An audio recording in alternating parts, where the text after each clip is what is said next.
हर हर महादेव। श्री शिव पुराण कथा में आप सभी का पुनः स्वागत है।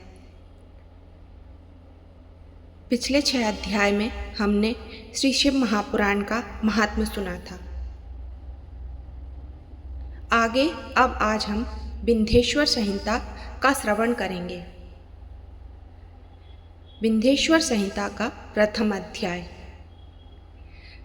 जो संसार की उत्पत्ति, स्थिति, अंत के एकमात्र कारण हैं, तत्वज्ञ हैं, जिनकी कीर्ति का कहीं अंत नहीं है, जो माया के आश्रय होकर भी उससे अत्यंत दूर हैं तथा जिनका स्वरूप अत्यंत अचिंत्य है, उन विमल बोध स्वरूप भगवान शंकर को मैं प्रणाम करती हूँ।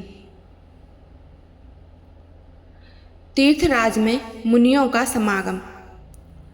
वेदव्यास जी बोले, एक समय श्री गंगा और यमुना के संगम प्रयाग में जब मुनियों ने एक विराट सम्मेलन किया, तब परम पौराणिक सूत जी के आने पर सभी लोगों ने अपने अपने आसनों से उठकर उनकी यथोचित अभ्यर्थना की और पूजा सत्कार करके हाथ जोड़कर यह प्रार्थना की कि हे मुनीश्वर, कलयुग में सभी प्राणी पाप ताप से पीड़ित हो, सत्कर्मों से रहित, पर निंदक, चोर, पर स्त्रीगामी, दूसरों की हत्या करने वाले, देहाभिमानी, आत्मज्ञान से रहित, नास्तिक, माता पिता के द्वेषी और स्त्रियों के दास हो जाएंगे। ब्राह्मण, लोभी, वेद को बेचकर जीविका करने वाले, धन के इच्छुक और मद से मोहित, अपनी जाति के कर्मों को छोड़कर ब्रह्म ज्ञान से रहित, दयाहीन और व्रत को न करने वाले, कृषक, क्रूर और मलिन स्वभाव के हो जाएंगे। क्षत्रिय धर्म के विपरीत कुसंगी और पाप परायण होंगे।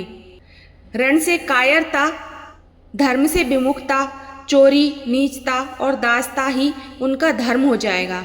इस प्रकार वैश्य भी संस्कारहीन अपने धर्म समझेंगे।